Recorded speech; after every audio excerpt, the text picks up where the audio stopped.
मैं चाहता हूं कि आपका सिलेबस टाइमली कंप्लीट हो और आपको रिवीजन का भी पूरा टाइम मिले यार। Revision is the most important thing in JEE preparation. इस बात को तुम समझ गए होगे अभी तक। ड्रॉप ईयर में जिन बच्चों ने देखो 12th तक तैयारी करी थी, उनमें से बहुत बच्चे ड्रॉप इसलिए ले रहे हैं क्योंकि उन्होंने रिवीजन ढंग से नहीं किया। बता दो बात सही है कि नहीं? तैयारी तो करी थी सर 2 साल, बट रिवीजन के टाइम हम डगमगा गए और वो 2-3 महीने बर्बाद हो गए, 1-2 महीने। सिलेबस के बाद हम बोर्ड में, प्री बोर्ड में, प्रैक्टिकल में लग गए, उलझ गए और सर रिवीजन ढंग से नहीं कर पाए। तो रिवीजन सबसे इंपॉर्टेंट चीज होती है जेई की तैयारी में। तो इसीलिए हमें कोशिश ये करनी है कि टाइमली सिलेबस खत्म करके बेटा 1 महीना लास्ट का पूरा डेडिकेटेडली रिवीजन के लिए रखना है।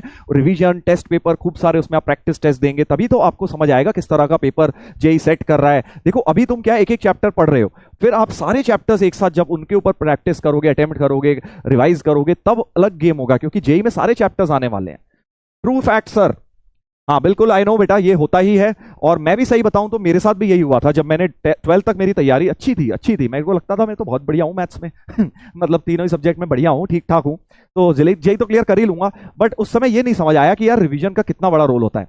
और 12th के एंड में थोड़ा सा ये कह लो डीले पड़ गए, थोड़ा सा मस्ती मजाक में। अब हुआ क्या, चलो थोड़ा सा बता ही देता हूं तुम्हें कैसे कैसे जो है लास्ट के 2-3 महीने बर्बाद हुए।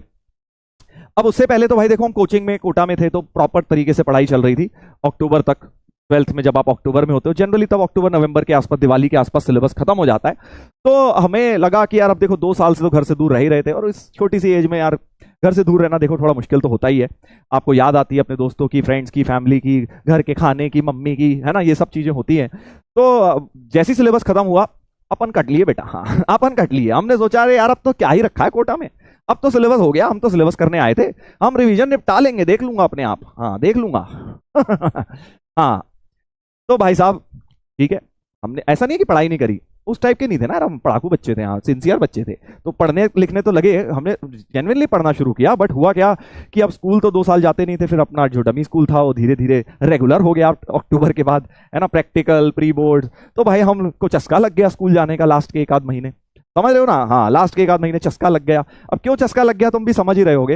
हाँ क्योंकि यार 2 साल से तो किताब और हम बस 2 ही लोग थे, कोई इंसान नहीं, तीसरा होगा भी तो कोई डाउट बता रहा होगा। स्कूल में भाई तो पता ही है हर तरह के बच्चे होते हैं, है ना, मजा आता है। लोग वैसे भी लोगों को लगता है भाई आईआईटी की तैयारी कर रहे हैं, अच्छा ये टॉप करेंगे हमारे स्कूल से, तो वैसे ही अटेंशन मिलने लगती है। तो लास्ट 1 महीने हम लोगों ने खूब स्कूल में मस्ती मजाक शुरू कर दिया और जाना शुरू कर दिया टाइम पास करने के लिए। पढ़ाई भी नहीं चल रही है, वहां 1 घंटे की लैब हो रही है और 4 घंटे टाइम पास हो रहा है। हाँ सेम सिचुएशन सर हमारे साथ भी यही हुआ सर। हाँ तो बस ऐसा ही कुछ समझ लो, हाँ ऐसा ही कुछ समझ लीजिए। और फिर उसके बाद क्या, फिर हमने बोर्ड दिए, फिर अब मार्च तो ऐसे ही आ गया, बोर्ड तक चलते चलते अक्टूबर, दिसंबर, जनवरी में ठंड वैसे ही बहुत होती है, स्कूल जाते थे, पढ़ाई ज़्यादा होती नहीं थी, और मार्च में फिर बोर्ड आ गए। बोर्ड के बाद फिर होश खुला कि अरे भैया अब तो जेई आ गया। हमारे टाइम पे 10 अप्रैल के आसपास होता था जेई का फर्स्ट पेपर, 2 अटेम्प्ट नहीं होते थे, जनवरी और अप्रैल टाइप, एक ही होता था बस 10 अप्रैल के आसपास, जो संडे आ रहा होता था उस दिन होता था। तो अब कितने ही दिन रह गए थे, बोर्ड खत्म हुए 20-25 मार्च को, अब 10 अप्रैल को तो पेपर ही था। तो भाई साहब फिर उस दिन आंखें खुली हमें, तो पता उस दिन तक मुझे लग रहा था अरे मेरा तो हो ही जाएगा, आराम से हो जाएगा। फिर जब भाई साहब स्क्रीनिंग दिया, 10 अप्रैल को था मेरा, 2005 शायद 10 अप्रैल ही थी वो, जो भी संडे था 2005 में वाला, तो भाई साहब स्क्रीनिंग में ही हालत खराब, सवाल ही नहीं सॉल्व हो रहे। मतलब एडवांस तो छोड़ दो, स्क्रीनिंग जो फर्स्ट लेवल होता था उसी के सवाल सॉल्व नहीं हुए। हाँ तो मॉरल ऑफ द स्टोरी है, तो फिर ऑब्वियसली जब स्क्रीनिंग खराब हो गया तो फिर तो ट्रैक से गाड़ी उतर गई। फिर मैं दोबारा एक्चुअली कोटा गया, मीन कि भाई अब तो यार सीरियसली पढ़ाई करनी है 1-2 महीने, बट फिर वहां ज्यादा कुछ हो नहीं पाया 1-8 महीने में। तो एक्चुअली ट्रैक से जो ऑफ ट्रैक हो गई, मुझे अब ये रियलाइज होता है बाद में जब मैंने सोचा कि यार जो रिवीजन ढंग से नहीं किया था ना, उसकी वजह से मेरी प्रिपरेशन ऑफ ट्रैक हुई। ये गलती फिर मैंने नेक्स्ट ईयर नहीं करी। मैं समझ गया था तो दूध का जला जो होता है वो छाछ भी बेटा फूक फूक के पीता है, तो अपन ने यही किया। हाँ हमने यही किया। हाँ 12th में परसेंटेज तो यार याद नहीं है, वैसे आ ही गए थे, ठीक ठाक ही आ गए थे।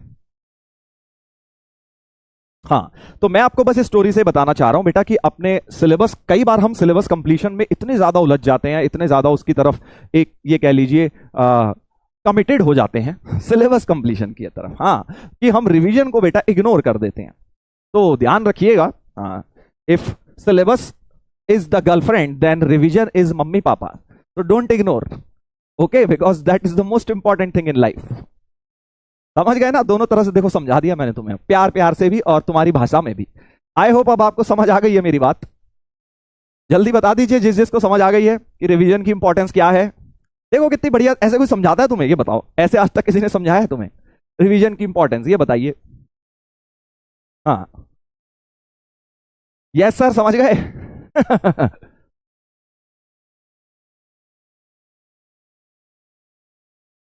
वाह सर, मजा आ गया। हाँ सर, बहुत बढ़िया, बहुत बढ़िया। सर जी पर्सनल हो गए?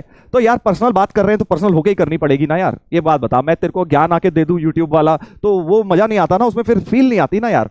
अपन तो दिल से दिल कनेक्ट करके बात करते हैं, तो पर्सनल तो थोड़ा होंगे ही। कभी कभार बुरी लग जाती होगी तुम्हें मेरी बात, बट फैक्ट तो यही है बेटा। चलो भाई, चलो चलो स्टार्ट करते हैं, स्टार्ट करते हैं। अब आज की पढ़ाई इस कहानी के साथ हम शुरू करेंगे। और मैंने